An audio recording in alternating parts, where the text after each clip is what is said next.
말씀의 제목은 이제 두 가지 만남, 두 사람과의 만남이죠. 그래서 우리가 지난 시간에는 소돔 왕과의 그 만남에 대해서 우리가 살펴를 봤습니다. 아브라함은 소돔 왕의 그 세속적인 어떤 그 제안들을 다 거절하고 하나님을 온전히 의지하는 신앙을 이렇게 외쳤고 그 신앙의 모습을 보여줬다는 것입니다. 그러면서 그 마음 가운데는 이 마음이 가득했죠. 내가 소돔 왕에게 은혜를 베푼다기보다도 소돔 왕이 어떠한 처지와 상황과 그의 말이 어떠한지에 따라서 내가 그걸 베푼다 베풀지 않는다 이걸 결정하는 것이 아니고 내가 받은 바 하나님의 은혜를 내 삶에서 나를 위해서 매일매일 그 하나님을 기념하는 어떤 그런 모습이었다라는 것이죠. 그리고 그 하나님의 그 기념을 또 내 삶에서 드러내는 삶을 살아가고 있다라는 게 아브라함의 정말 신앙의 위대한 고백이었다라는 게 우리가 지난 시간에 살펴본 내용이었습니다. 이 시간에는 두 번째 만남을 좀 생각해 봐야겠죠. 이번엔 누구일까요? 살렘 왕 멜기세덱. 세덱 아니고요, 멜기세덱입니다. 멜기세덱과의 그 만남을 통해서 이분의 어떤 그 만남 가운데 주어지는 고백은 우리가 온전히 인식하고 따라가야 되는 내용이에요. 소돔 왕은 반대의 길을 갔다고 했지만 우리는 이 내용 가지고 온전히 우리들이 결단해 나가야 되는 그런 모습이다라는 것입니다. 이 만남이 우리의 신앙생활에서 어떤 의미를 지니고 있는지, 우리가 어떻게 살아가야 할지 함께 이 시간 고민해보는 그런 시간으로 우리가 함께 들어가 보겠습니다. 우리가 먼저 생각할 것은 뭐냐면, 처음으로 우리가 접근해야 될 단어가 뭐냐면 떡과 포도주예요. 떡과 포도주. 아브라함과 살렘 왕 멜기세덱이 만날 때 그 장면에서 등장하는 게 뭐냐면 떡과 포도주가 등장을 하게 돼요. 그러니까 이 떡과 포도주가 가지고 있는 영적인 의미가 무엇인지 우리가 먼저 생각을 하고 넘어가야 됩니다. 굉장히 중요한 내용입니다. 이게 18절 말씀 한번 가보겠습니다. 함께 저희들이 읽겠습니다. 살렘 왕 멜기세덱이 떡과 포도주를 가지고 나왔으니 그는 지극히 높으신 하나님의 제사장이었더라. 굉장히 특별한 단어가 나와요. 하나님의 제사장이었더라 라는 것이 나오고 이렇게 나오는데, 어찌됐건 좀 이 내용을 잊지 말고 좀 잘 따라오시기 바랍니다. 살렘 왕 멜기세덱은요, 떡과 포도주를 가지고 아브라함을 환영을 했어요. 아브라함이 전쟁에 승리를 하긴 했습니다. 그런데 전쟁에서 돌아오는 그 아브라함의 모습을 한번 생각해 보세요. 나이가 한 85세입니다. 그때 전쟁에 승리를 하고 먼 길을 갔다가 오는 그 아브라함의 그 상태가 어떠할지 한번 생각을 해보시기 바랍니다. 어땠을 것 같으세요? 좀 막 힘이 넘칠까요? 승리의 기쁨 때문에. 단까지 또 넘어서 호박까지, 아람지경까지 갔다 왔거든요. 나이는 어르신이에요. 좀 더 얘기하면 노인이세요. 극도의 피로와 허기짐, 갈증에 시달릴 법한 그런 상태라는 거예요. 이런 상태가 주어진다고 했을 때, 이 정도의 체력이 바닥난다고 했을 때 여러분들 같으면 그 승리의 기쁨이 온전히 내 삶으로, 내 어떤 그 상황 가운데 느껴질까요? 그렇게 느껴지지 않게 되더라는 거예요. 승리한 것은 맞지만 이게 완벽한 승리다라고 그 기쁨을 누리지 못하는 지금 아브라함의 상황이라는 거예요. 이 순간 만난 사람이 누구냐면 지극히 높으신 하나님의 제사장 멜기세덱을 만나게 돼요. 그 멜기세덱이 준 게 뭐예요? 떡과 포도주. 어쩜 그렇게 꼭 필요한 것을 주는가 모르겠어요. 그죠? 아브라함의 육체적 필요를 완벽하게 채워주는 그런 회복을 멜기세덱을 통해서 경험을 하게 되더라는 거예요. 떡은 뭐를 채워줄까요? 배고픔을 채워주겠죠. 포도주는 뭐를 채워줄까요? 갈증을 채워주게 되더라는 거예요. 그러니까 이를 통해서 아브라함은요, 단순히 전쟁에서 이긴 것, 그것을 넘어서 완전한 회복이 주어지는 거예요. 완전한 승리의 기쁨을 이 순간 누리게 되었다라는 거예요. 허기와 갈증이 채워짐을 통해서 비로소 승리의 참된 의미가 무엇인지, 이게 기쁨이구나, 그런 기쁨을 온전히 누릴 수 있게 되는 순간이 언제예요? 누구를 만났을 때? 멜기세덱을 만났을 때. 멜기세덱이 떡과 포도주를 줘서 그걸 먹었을 때, 마셨을 때, 이거구나, 이걸 그 순간 깨닫게 되더라는 거예요. 그래서 아브라함에게 있어서 승리의 진정한 기쁨을 누리게 한 이 떡과 포도주는요, 단순히 음식 이상의 의미가 담겨 있다라는 거예요. 이것을 성경에서는 뭐라고 얘기하냐면, 좀 이해하기 어렵더라도 그냥 들으세요. 예수 그리스도의 구속의 예표다라고 이야기를 해요. 진정한 회복과 기쁨이 떡과 포도주를 통해서 주어졌다라고 이야기를 합니다. 그래서 예수님께서 제자들과 그 마지막 만찬하시는 장면이 있어요. 거기서 제자들에게 떡과 포도주를 나누시면서 뭐를 얘기하냐면, 이것이 내 살이요 내 피를 상징한다라고 말씀을 하세요. 그러니까 이 떡과 포도주는 우리의 구원이 예수 그리스도의 피와 살을 통해서 완전하게 이루어짐을 나타내는 것이 되고, 이것을 예표하는 게 성경에서 어디에 기록됐다는 거예요? 창세기 14장 떡과 포도주를 통해서 아브라함의 승리가 완벽한 승리요 기쁨이 되게 하는 떡과 포도주를 준 멜기세덱의 떡과 포도주, 이 사건이 나중에 예수 그리스도의 살과 피로써 완전한 구속을 이루는 그 하나님의 미리 선점하시는 그 예표가 된다, 이렇게 연결이 되는 거예요. 아브라함이 떡과 포도주를 통해서 육체적 회복을 경험했듯이 우리는 예수 그리스도의 살과 피를 통해서 영적인 완전한 회복과 구원을 경험하게 될 거다. 그래서 믿음의 조상 아브라함을 통해서 그 믿음의 시작 단계에서 그 모습을 예표로 담아두셨다, 이렇게 이해를 하시면 됩니다. 그래서 예수님의 살은 우리의 영적인 허기를 채우는 것이고, 예수님의 피는 뭐예요? 우리의 영적인 갈증을 해소시키는 그런 모습이 된다는 것입니다. 이를 통해서 우리는 단순히 죄에서 구원받는 걸 넘어서 하나님과의 완전한 관계 회복과 영원한 기쁨을 누릴 수 있는 그런 자격이 주어지게 되었다라는 것입니다. 그래서 이것을 히브리서 6장 20절에는 어떻게 표현을 하냐면, 예수님을 멜기세덱의 반차를 따라 영원히 대제사장이 되셨다, 이렇게 이야기를 해요. 굉장히 많이 들었지만 잘 이해가 안 되는 구절이에요.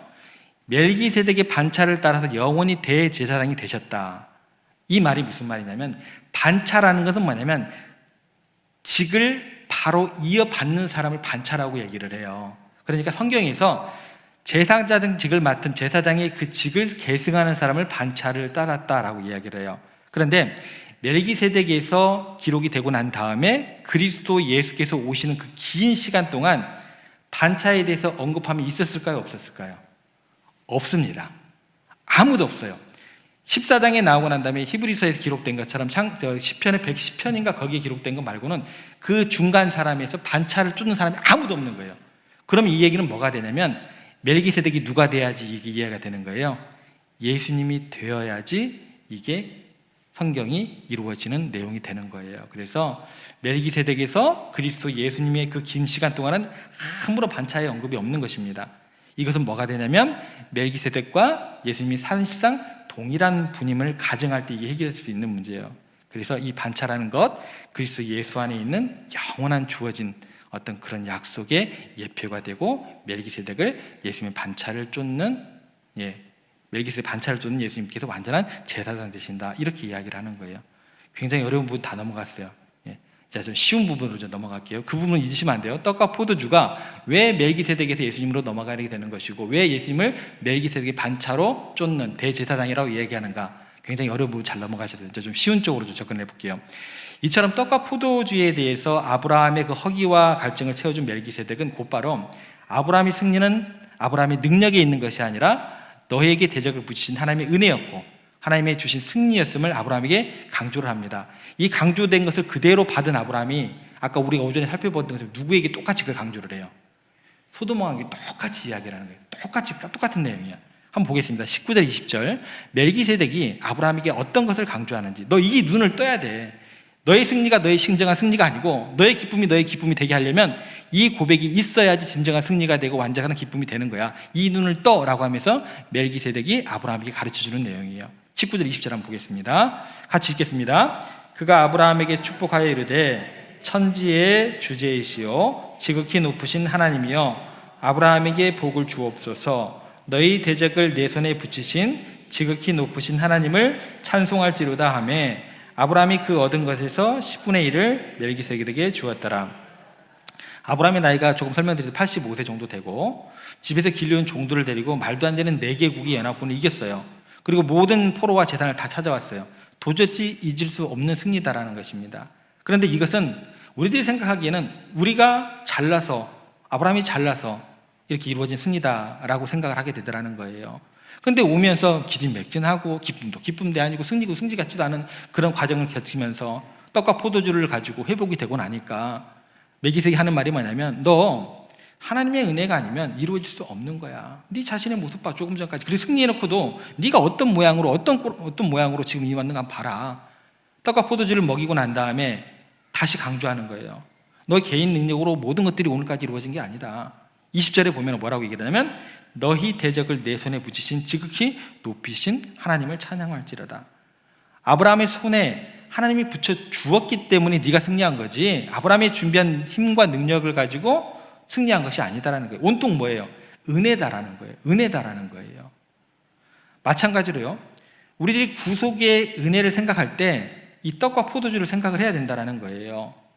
살과 피를 내어주신 예수님의 그리스도의 그 십자가의 구속의 은총 때문에 내가 이렇게 구원받았노라고 전적인 하나님의 은혜로 이렇게 고백함이 없다고 한다면 그거는 진정한 구원받음이 아니에요. 진정한 기쁨이 우리 가운데 주어지지 않는 것입니다.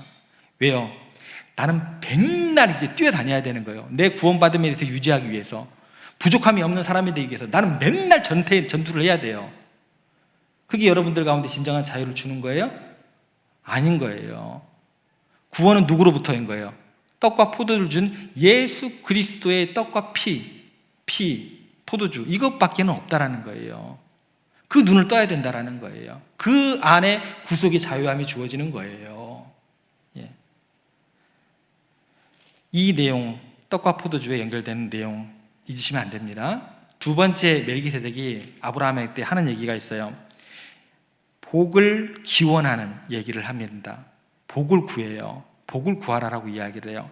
승리한 이후에요, 여러분들 구원받은 이후에요, 그 은혜로 만족하시면 돼요, 안 돼요?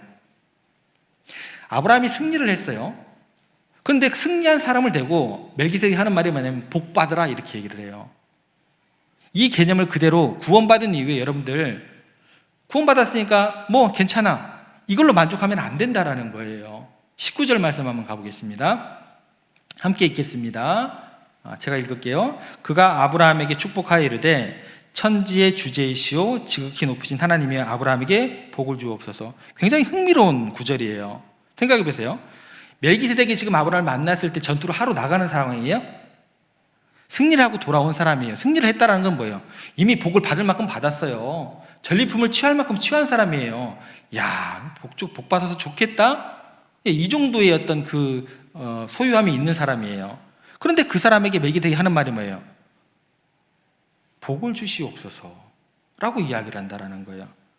이미 복을 받고 돌아오고 있는데 무슨 복이 또 필요하냐는 거예요. 이 노인이 엄청난 승리를 거둬서 모든 것을 다 빼앗아서 돌아오는 복의 복을 받은 사람인데, 그 복 받은 사람에게 멜기세덱이 헛소리를 하는 건 아닐 거 아니에요. 아브라함에게 복을 주시옵소서, 복을 주시옵소서.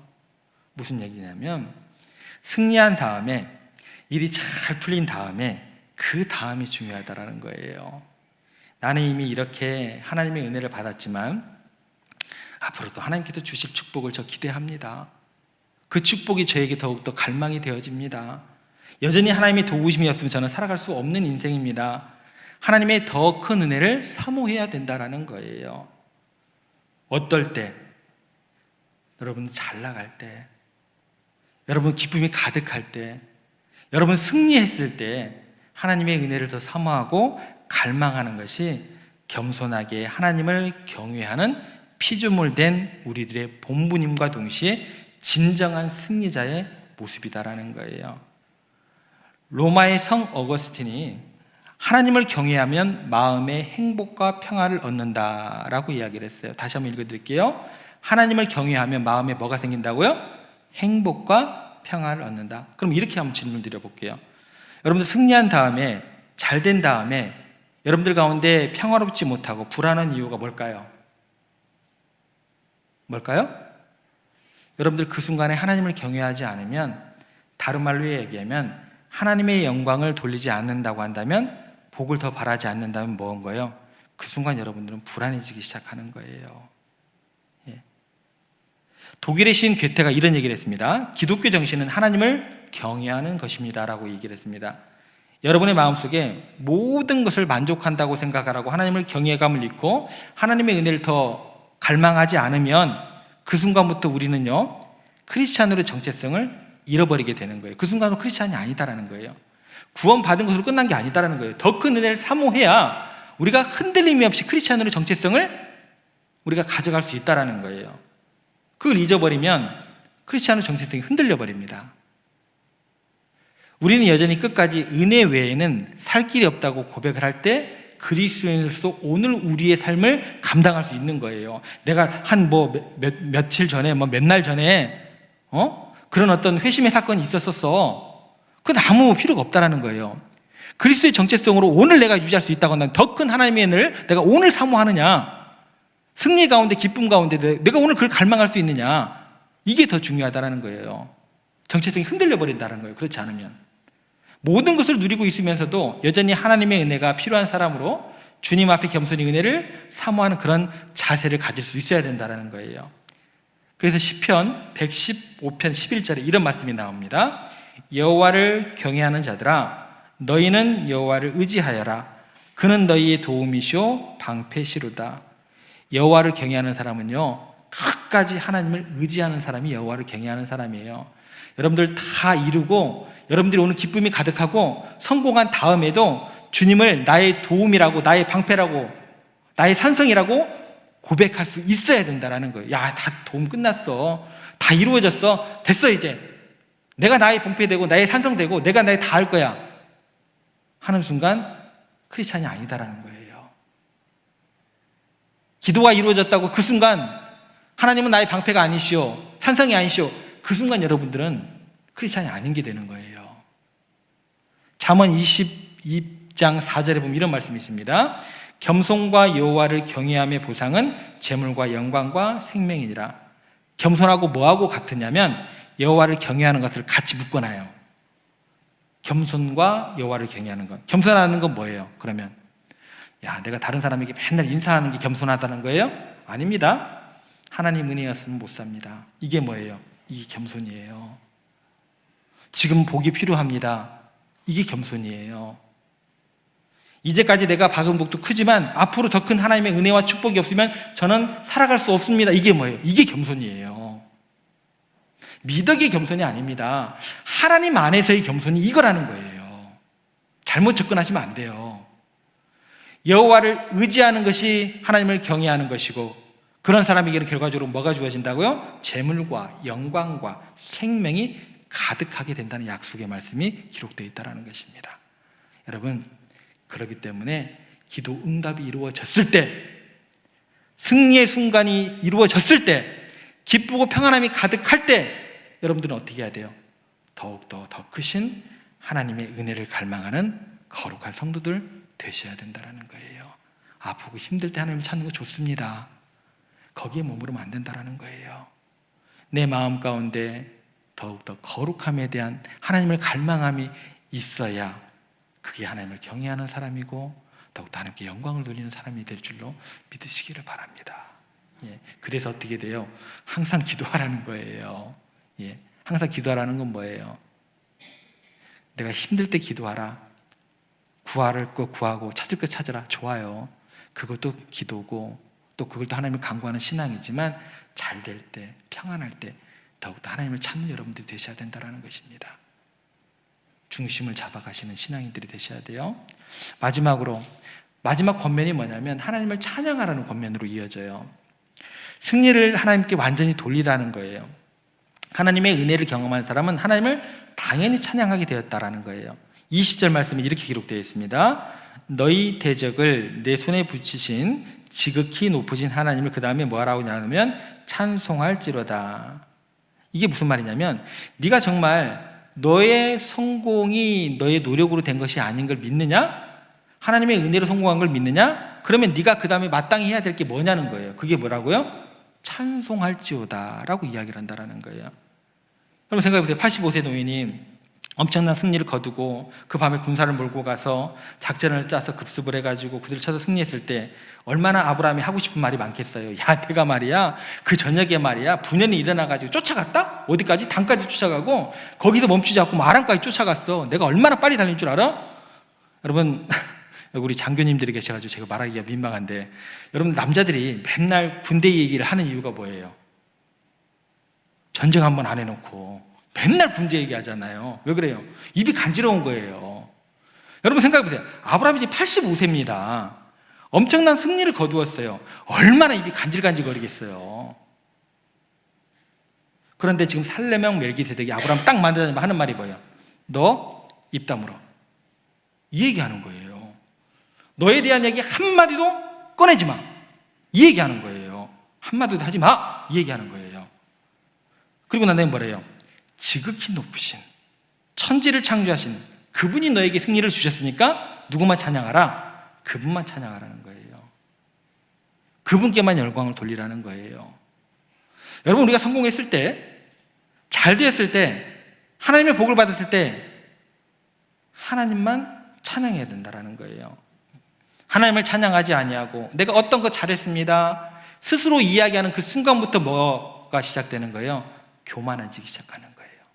그 순간 타락하기 시작하는 거예요. 그때부터 사람 망가지기 시작하는 거예요. 그래서 뭐라고 해요? 멜기세덱이 입담으로 해요. 하나님만 찬양하라는 건 뭐예요? 직설적으로 하면 너 입도 뻥끗하지 마. 이 얘기예요. 굉장히 강한 어조입니다. 오직 하나님을 찬양하는 여러분들 되시기를 바랍니다. 그런데 중요한 건 뭐냐면, 그럼 어떻게 하나님을 찬양하냐는 거예요. 여러분, 하나님 찬양 어떻게 하실래요? 내 입술로만, 노래로만, 곡조 있는 기도로만 하는 게 하나님을 찬양하는 거예요? 아니다라는 거예요. 오늘 멜기세덱이 아브라함에게 하나님만 찬송할지어다 라고 했더니 그 다음에 아브라함이 어떻게 하는가를 보면 알 수 있어요. 20절 말씀 다시 가보시면 이렇게 되어 있습니다. 너희 대적을 내 손에 붙이신 지극히 높으신 하나님을 찬송할지로다 하매, 그 다음에 아브라함이 뭐를 했냐면 아브라함이 그 얻은 것에서 10분의 1을 멜기세덱에게 주었더라. 여호와를 찬송할지어다 했더니 아브라함이 한마디 안 하고 입 다물고 뭐를 했어요? 10분의 1을 딱 떼어서 바쳐버렸습니다. 여러분, 진짜 하나님을 찬양하는 사람이 무엇인지 아세요? 입으로 찬양하는 것만이 찬양이 아니다라는 거예요. 진정한 찬양은 아브라함처럼 온전한 10의 1조를 드릴 수 있느냐 없느냐예요. 실제적인 행동으로 하나님께 감사를 표현할 수 있으면 그게 진정한 찬양이 되는 거예요. 왜 이게 진정한 찬양에 대한 의미가 될까? 생각해 보겠습니다. 11조를 드리는 것은요, 돈을 드리는 게 아니에요. 그런 돈 하나님 필요치 않으세요. 그런 돈 드릴 거면 드리지 마세요. 11조는 돈을 드리는 게 아니에요. 이는 우리가 가진 모든 것이 하나님의 것임을 인정하는 그 마음을 드리는 거예요. 돈 드리다고 생각하면 11조 하시면 안 돼요. 마음을 드리는 게 그게 10의 1조예요. 우리의 성공과 승리가 하나님의 은혜임을 고백하는 게 뭐예요? 아브라함에게서는 지금 뭐예요? 이건 그게 10의 1조예요. 아브라함에게서는 지금 그 고백이 10의 1조라는 거예요. 아브라함에게 있어서는. 아브라함에게 전쟁에 승리하고 돌아왔을 때 하나님께서는 지극히 높으신 하나님의 제사장을 통해서 그의 허기와 갈증을 채워주셨고 이로 인해서 그 구원의 은혜를 경험하게 하셨습니다. 그래서 11조를 드리면서 그 고백을 하기 때문에 뭐가 되는 거예요? 진정한 의미의 찬양이 되는 거예요. 입술과 행함이 매치되는 거예요. 그게 진정한 찬양이 되는 거예요. 그 고백이 뭐예요? 하나님께서 많은 것을 주셨지만 그 모든 것들은 전부 다 나의 하나님으로부터 온 것입니다 라고 하고 드리는 게 지금 아브라함의 믿음의 고백이 되는 거예요. 칼빈이 이런 얘기를 했습니다. 하나님께 영광을 돌리며 사는 것이 사람의 제1되는 목적입니다. 다시 바꿔드릴게요. 우리의 삶 전체가 하나님을 찬양하는 도구가 되어야 돼요. 1988년 서울올림픽에서 금메달을 딴 그리피스 조이너가 기자들의 질문에 이렇게 대답을 했습니다. 하나님께 영광 돌릴 것을 생각하며 달렸습니다. 최선을 다함으로 내 자신과의 싸움에서 이긴 후 하나님께 영광 돌릴 때만큼 인생의 보람을 느낀 적은 없습니다. 이게 뭐예요? 이게 찬양이라는 거예요. 여러분, 이 기분 아세요?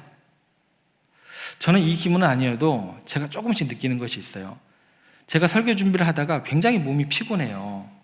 그런데도 견뎌져요. 어이구 졸았네 하고 다시 눈 뜨고 일어나서 해요. 그리고 난 다음에 잠이 부족한 것 같은데 새벽에 예배 나와서 이렇게 전하다 보면 괜찮아져요. 그런 기분 아세요, 여러분들?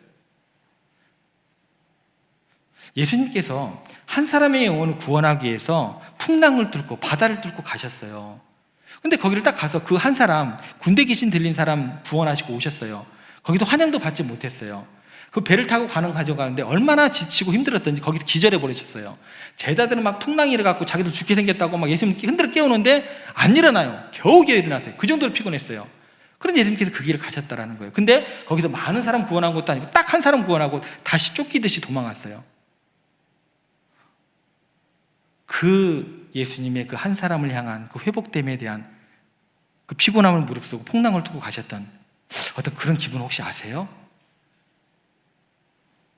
최선을 다해서 내 자신을 모닥불처럼 다 태워드리면서 하나님께 영광을 돌렸을 때 그때 그 기쁨이나 그 보람이라는 것은요, 이루 말할 수 없다라는 거예요. 여러분, 직장 생활하면서 내가 최고의 영광을 하나님께 돌리기를 원합니다. 여러분들 돈 많이 버세요. 장난 아니에요. 돈 많이 버세요. 건강 가지고, 주시는 성실함 가지고 돈 많이 버세요. 많이 벌어서 많은 사람들을 유익하게 만드세요. 내 하나님이 이렇게 위대하게 나를 만드셨다고 그렇게 찬양을 그렇게 하시라는 거예요. 그게 찬양이에요. 그게 믿음의 고백이에요. 그 기쁨으로 보란다로 일한다고 한다면 여러분들을 막을 그 어떤 유혹도 시련도 없을 줄 믿습니다. 18세기 미국의 청교도 설교가였던 조나단 에드워즈가 이런 말을 했습니다. 하나님으로 즐거워하는 것은 우리 영혼을 만족해 하는 유일한 행복이다. 천국에 가서 하나님과 함께 온전한 기쁨을 누리는 것은 이 세상에서 누릴 수 있는 그 어떤 것보다 훨씬 더 좋다. 아버지, 어머니, 남편과 아내, 자녀들 또는 세상 친구들은 단지 그림자에 대해 불과하다. 여러분, 이분이 하신 얘기를 잘 한번 생각해 보세요. 하나님과 함께 누리는 기쁨이 그분을 영광스럽게 하는 것이 얼마나 좋은지 이 세상 사람들이 모든 가치들이 뭐처럼 느껴진다고요? 그림자처럼 느껴진대요. 그림자처럼. 여러분들이 우리가 세상에 살아가면서 추구하는 그 모든 것들이 어느 순간 그림자처럼 느껴진다고 한다면 그 순간 여러분들은 최고의 감사와 찬양을 하나님께 올려드리는 그런 멋진 성도들이 되실 것입니다. 여러분, 아브라함은 하나님과 함께하는 기쁨을 누리면서 10분의 1을 온전히 들음으로써 그렇게 하나님을 찬양하고 있었습니다. 그렇게 하나님을 영광 돌리고 있습니다. 오늘 말씀을 정리해 보겠습니다. 살렘왕 멜기세덱의 만남을 통해서 우리는 먼저 떡과 포도주의 영적인 의미를, 하나님의 은혜와 예수 그리스도의 구속 사역을 기억해야 할 것입니다. 그래서 우리의 모든 승리와 성공이 하나님의 은혜임을 그렇게 기억하고 감사할 수 있는 우리들이 되어야 할 것입니다. 두 번째로, 우리는 끊임없이 구원받은 그 기쁨에서 머물지 말고 하나님의 복을 항상 강구하는 우리들이 되어야 할 것입니다. 아무리 큰 성공을 거두었다고 해서 그 순간 기도 끝! 나는 됐어! 라고 선포하지 마시고, 아무리 큰 성공을 거두었다 할지라도 우리는 여전히 하나님의 은혜가 필요한 존재임을 인정하고 그렇게 피조물됨을 유지하고 겸손히 주님을 의지하고 그 은혜를 갈망하는 여러분들이 되셔야 할 것입니다. 마지막으로, 우리는 모든 영광을 하나님께만 돌려야 할 것입니다. 우리의 삶 전체가 하나님을 찬양하는 도구가 되어야 하고 11절뿐만 아니라 구체적인 행동을 통해서 여러분의 모든 삶의 영역에서 감사와 찬양을 그렇게 하나님께 표현하시는 여러분들 되시기를 주님의 이름으로 부탁을 드립니다. 이 세 가지 교훈을 다시금 우리의 마음 가운데 새기시고 실천하신다면 우리가 정말 아브라함처럼 하나님의 깊은 관계 가운데 거하시면서 더욱더 풍성한 은혜를 누리는 우리들의 오늘의 하루하루가 될 줄 믿습니다. 그런 은혜가 여러분들의 삶의 자리에서 가정 가운데 우리 교회 가운데 풍성하게 임하기를 주님의 이름으로 축복합니다.